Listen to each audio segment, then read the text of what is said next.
Hell no. Good morning, everybody. I am Drift, aka Robbie, And I am Khan. Good morning. and welcome to our podcast that we still haven't decided. Our podcast. Yeah, quote unquote. Also, spoiler alert.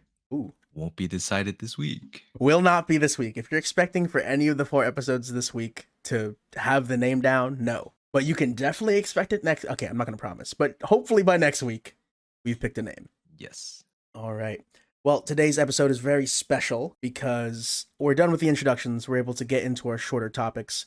So, Khan, are you ready? I am ready. So, what's the topic of the day? The topic of the day is, of course, well, maybe not of course, but we're going to be talking about the live action Avatar: The Last Airbender. A movie that doesn't exist? No, we're not doing Shyamalan's. We are doing Ah. Netflix's brand new Avatar: The Last Airbender live action. Just to preface this before we get into the nitty-gritty, Khan, what is your relationship with the original animated series? Well, as a lot of young Asian Americans, I'm sure we're very fond of the actual animated show. For me, though, I actually grew up with this. So, 3 years of watching Nickelodeon. Mm. Guys, I loved martial arts movie as a kid, anime as a kid, putting the two together, even though it's like an American anime. Mm. Perfect. Perfect. The fact that like every country, martial arts, all related to a different country or nationality or culture. Spot on. Love this show. So amazing. Agreed. I also grew up with it. I caught every episode in order on Nickelodeon, watching it on TV, which is very hard, you guys. I think for a lot of our younger viewers, we're so used It's to hard. binging Yeah. like Netflix shows online and they're already all in order, but you guys have to understand, you had to catch these week by week, day by day, and if you didn't, you'd be missing a whole episode and you just don't know what happened. And all of a sudden, Aang and Katara and Sokka are randomly in the Fire Kingdom, and you're like, well, what's Fire Nation? What's going on? And the next episode, they're in the Earth Kingdom, but they said they did some shit in the Water Tribe. You're like, no idea. And it happens quite a lot.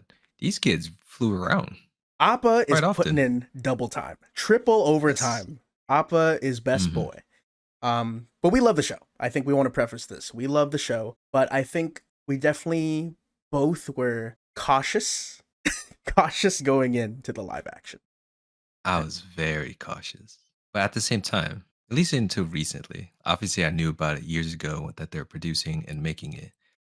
But because I haven't heard anything, nor did I want to hear anything, my expectations are pretty tempered. I came into it open minded. I already kind of knew child actors.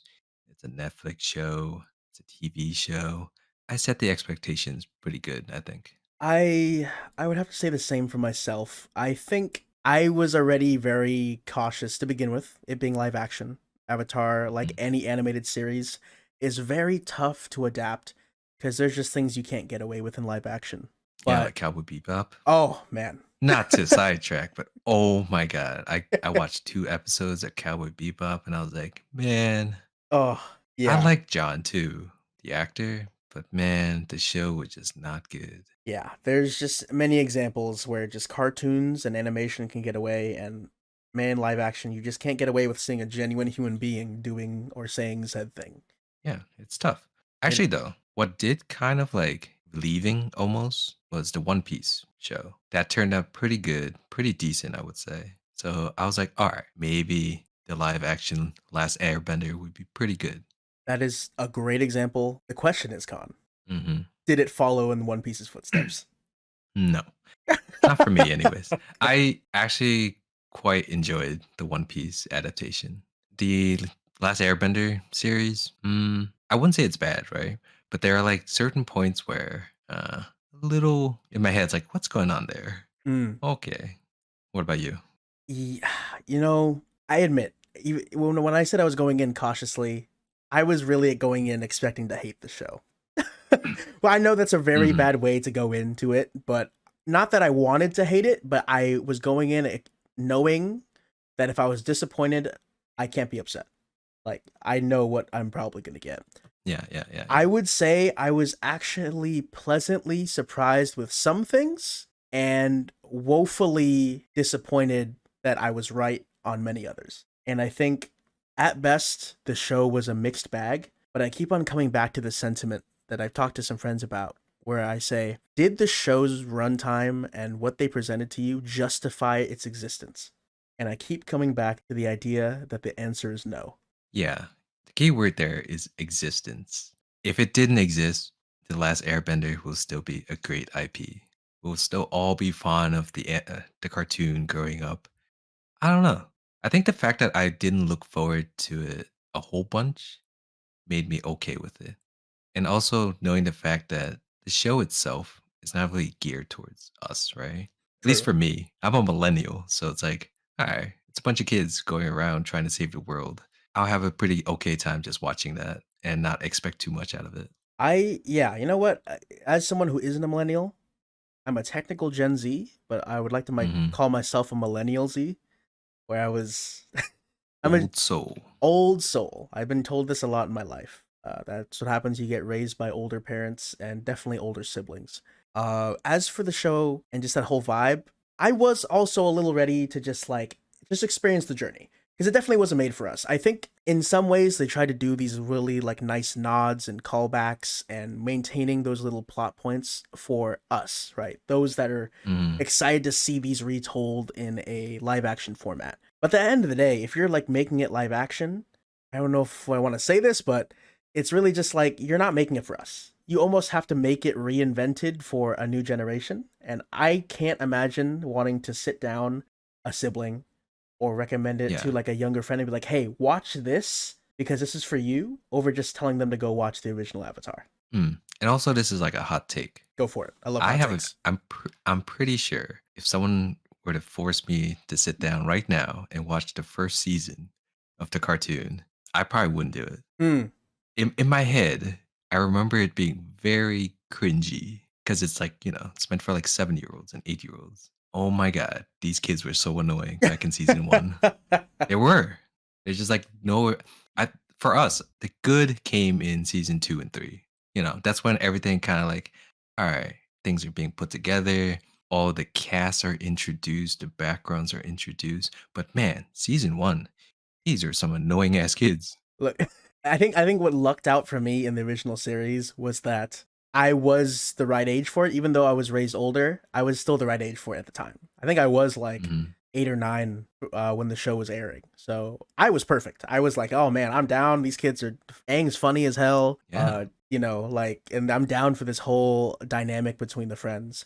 But I agree that I think it hits for my quote unquote generation the most, is because we quite literally, along with the show and its characters, grew up with them. As we're Mm. able to cognitively recognize character arcs and changes within the plot points of the show and the seasons, we were able to just in general, because we grew up and we're becoming early middle schoolers and late elementary school, we could start saying, hey, Zuko is not being as evil as he used to be, and he has his hints of niceness. Or hey, Sokka doesn't think all women should just go to the back of the kitchen and make sandwiches. Or Katara's being a little less mean and understanding her trauma of losing her mom and having to grow up early and young, and just stuff like that. I think that has us, and you could see it a lot on. I'm not even on TikTok, but let's just say social media, YouTube. You can see people's fervent, protective reaction towards the IP, and Yeah, yeah, yeah. and I understand. Don't get me wrong, I understand. I personally, since it's part of my childhood, I protect it a little bit too with my heart. But Mhm. cognitively and just like logically as an adult, I always know I have to separate those two and go like, all right, you know, all right. Yeah. On the reverse, I'm not that protective of it. Mm, Cartoon is there. yeah, I think, and I guess what, guys? Here's the thing: the cartoon will always be there, and that's the beauty of this Yeah, live action. exactly. Exactly. It's not going anywhere. So thankfully we'll always have that. We went off on a little sidetrack about the live action con. Did you have a favorite part of the live action that like really hit for you, or was very surprising, that was surprisingly good? Yeah. You know what? I feel like I got baited, right? Hmm. The first 5 minutes were so fucking good and had nothing to do with the rest of the show or characters. That chase scene, I was like, "Holy crap, this is like the action scene. This is how you expect soldiers to fight, how a chase scene, how Mm, the actions might be the freaking rock, the earth bending with the fire. It was so good. I'm like, who the hell is this guy? Who's this no-name soldier? I'm invested. right, right, right. So sadly to say, the best part of the show for me, first 5 minutes, Yeah, which is kind it's of weird to say. It was so good. It was so good. you know what? I'm actually in the opposite camp as you. I think not Mm, that I disliked it. I thought in a vacuum that seems very cool. I think if you yes. slotted that in anywhere in the show, I'd be like, "Oh, that's so sick! You get to see the Earthbenders fight, and they're really demonstrating they can really nail firebending and earthbending and the effects of it." Hmm. You can tell money went into that sequence for sure. My issue was in any show, I feel like you really the first landing moments, unlike a film, should really be spent with our characters. Like Oh, okay. Okay. I feel like you really gotta like. I'm not saying it's gotta be like, "Hey guys, I'm Aang, I'm an airbender." No, you don't gotta like go like that, like some sort of sitcom. I just mean, if you wanted to start with the air temple, which I still think I wasn't a big fan of the fact that they started with showing the can we say this? Fuck it, we can say it. The air nomad genocide. I don't know what's blocked off on podcasts. Air nomad genocide. Like the reason why that's withheld is because you have that like episode 2, episode 3 moment where Aang goes back to the temple and finds out they're all fucking dead. Like, and Yeah. he's like, "Whoa!" Like me choosing to leave had really bad consequences, and me choosing to like not take up my duty as the Avatar led to me being literally the last Airbender. TM, don't Hmm. sue us, Nickelodeon. So I don't know. I felt like there was really nothing wrong with the opening to Atla, and I know people are gonna say, "Well, it's an adaptation; they can do whatever they want." And yeah, you have free liberty; you have every right to make a different artistic choice. That doesn't mean I Uh-huh. can't criticize it. And I thought it was not great. No, I respect it. I respect it. But to be fair, I don't really remember how the cartoon started. Was it really at the Southern Air Temple? No, it wasn't. I wasn't like the whole Ah. fact that we even see the air temple at all is not until either in Aang's like mental flashbacks when he talks about Monkey Atso, or when he goes back to Mm, the air temple for the first time. gotcha. Okay. But we Okay. start with Katara and Sokka, and then you like discover the Avatar, and it's like whoa, and they don't know he's the Avatar because they just think he's some air nomad that got stuck until he reveals, "Oh my god, I'm the Avatar." It's like a secret he's hiding. But yeah, I think that's more of like a modern TV show or even movie way to introduce it. It's it like the is. old classical way of like starting an action movie with a set piece, right? Uh, They needed the set piece. That's just like you watch Mission Impossible or James Bond movie mhm. or even like a Fast and Furious movie. There's always a set piece, and I feel like that's probably why they edited. They needed that action intro set piece to kind of like Avatar, The Last Airbender, right?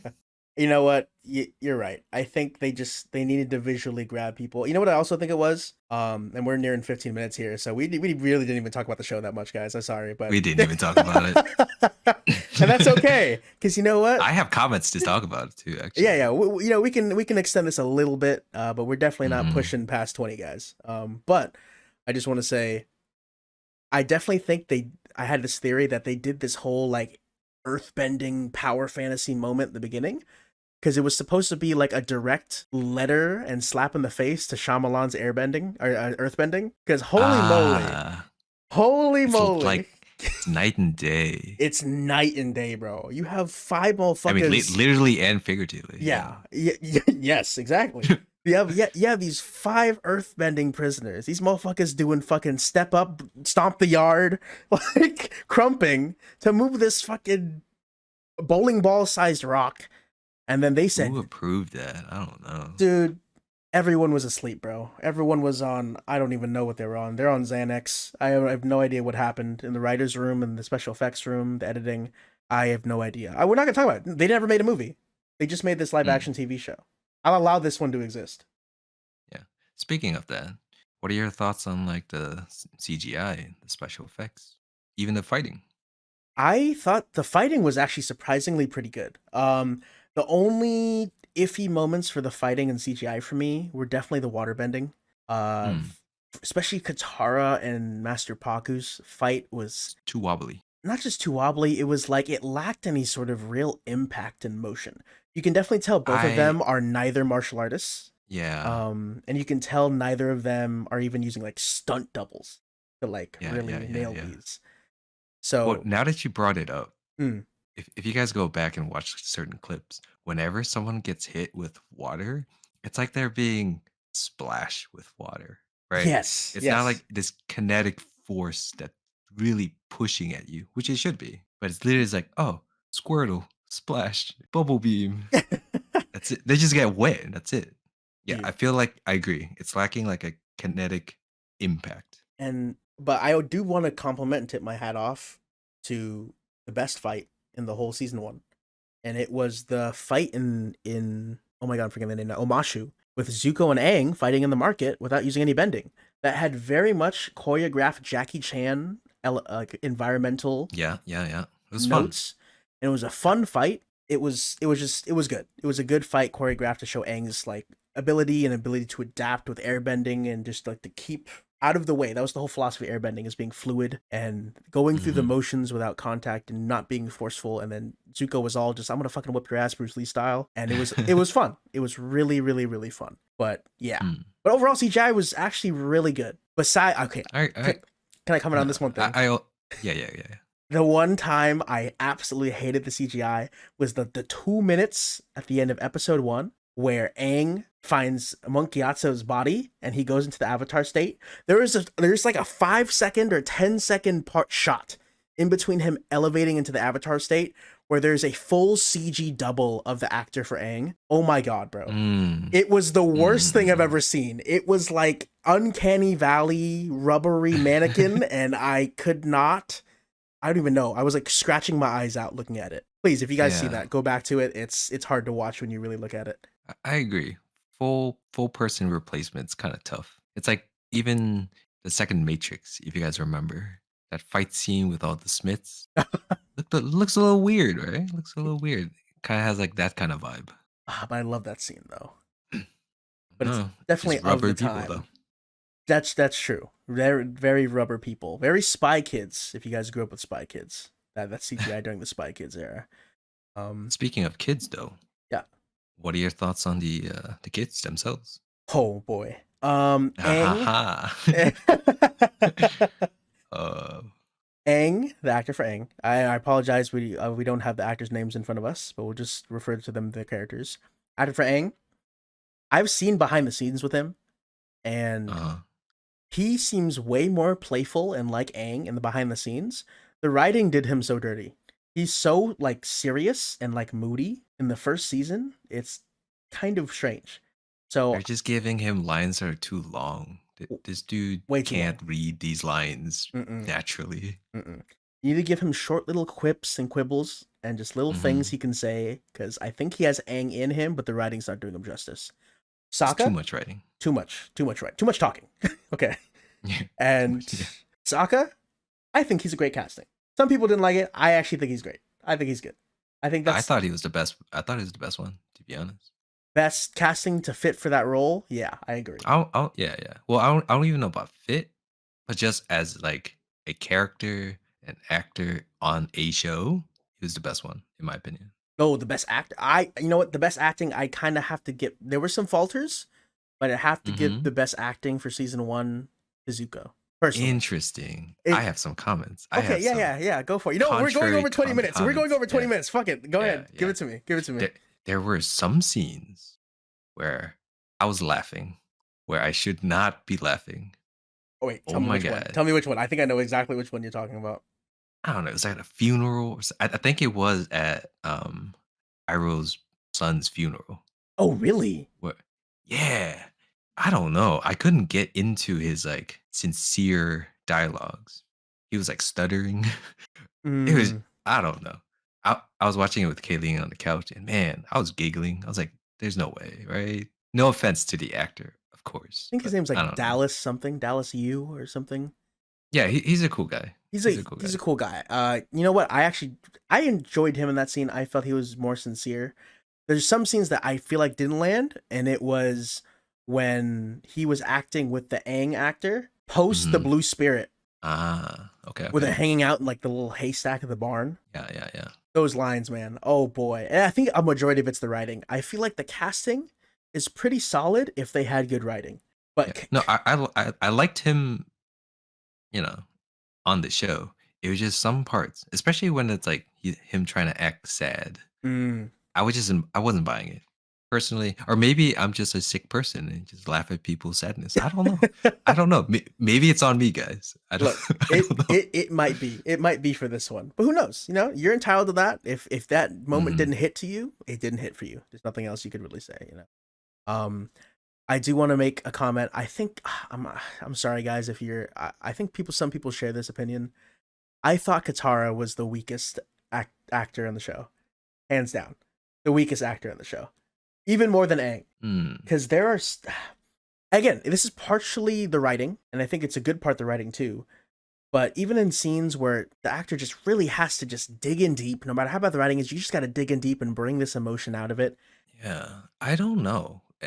I can't even falter for that because I can't remember any moments where she had to act very emotional. It was only a few They get times that, yeah, they didn't really give her much to act on, right? they Like she gutted said, her. if you, yeah, like I don't know, she was very much, oh yeah, she's the character, right? She's a character. They kind of sidelined her a little bit. That's how I felt. I don't know. I agree. They did like a rip all of Katara's agency. She didn't feel like a character that's actively making any choices or any strong emotions whatsoever. Um, Yeah. she's just like either very quietly supportive or quietly sad. Those are the only two emotions that were very strong. And there were two key moments where she was supposed to be like at her peak in terms of like emotion, whether it's sadness or despair or regret, whatever. It was the worst of all, I think, was her monologue plea to Aang while he was the ocean spirit in the last episode. Yeah. Wow, Uh, did that not land at all for me? That did good, not good. land. You know what? Good CGI though. I enjoyed that scene. The CG, Or the final set. yeah, the CG was pretty solid, but Pretty solid. man, that whole plea, like, hopefully I'm remembering the line right, but she's just like, "Oh yeah, you know what, Aang, we're your family." You know, it's like I don't know, I barely saw you guys interact. Like, if you Eight look back, episodes. 8 episodes, Eight you barely episodes. saw them Yeah. bond or interact or for them to have a camaraderie. You know, beyond just like, Hmm. "Hey, we're gonna help you be the Avatar." You know. Well, that's the fault of the medium, I guess, and Mm. also the format. But I also think the show assumes too much. It Oh, agreed. assumes that we know, right? Hmm. I mean, correctly, they assume that we know. But the Right. fact that, like, okay, they get it. These guys have been around for a while. They know what's up. So they think they could get away with it. They But can't. while we're watching it, they can't. No. Yeah, they just assume that like, oh, well, you know these characters, so they should get along. It's like, no, you still have to show me how Exactly. they get along and why we should care that they get along. Not just, well, you know, well, they're Aang and Katara and Sokka. Of course they get along. It's like, no, no, of course, no. You still got to show it to me. Like, you know, that's the whole point of a story, an arc, and building camaraderie and characters and relationships. So, Hmm. yeah, yeah, we got to bring this near to a close here. We're coming up on 26 minutes, but look, overall, is it fine? Sure. And I told a lot of my friends this. I said if they make another season 2, which they did green light a season 2, I'm not opposed to it. I'm welcome to it because I think there's a lot of room for improvement. I think this show is perfectly capable of being solid. Not great, not even like very good, just like Hmm. solid. Like, okay, you know what? If you want some airbender world lore adjacent things and you're okay seeing an alternate version of your childhood, by all means, there you go. But Yeah, yeah. I agree. I thought the show was pretty decent. I'll probably definitely watch season 2 and 3. But at the same time, from what I remember, the cartoon themselves, season 1, season 2, season 3, progressively got better. Mhm. And I'm hoping, just from the natural story plot, the show would do the same. It would just naturally get better. I hope so too. I wish it again. I think no one wants to watch a bad show, unless it's like one of those like it's so bad it's good shows. But I mean, Cowboy Bebop. there you go. Fucking Cowboy Bebop. No one want to watch. That was my favorite show as a kid. And oh man, was watching the first couple episodes. Painful. Painful. I'm sorry what they did to Spike. Love the actor, by the way. Love the actor, as you said I love before, John, man. Harold and Kumar. Harold and Kumar, man. Amazing. But anyways, that's our thoughts on the live action Avatar: Last Airbender. Khan, do you have any closing remarks, closing thoughts for the people? Yeah. Shout out to the wig department, guys. You know what, guys? Yeah. Shout out to the week department. Yes. All right. Well, with that being said, thank you guys so much for joining us on our podcast. And we will see you guys tomorrow on Thursday. So have a happy rest of Wednesday, guys. Take it easy. All right. Bye.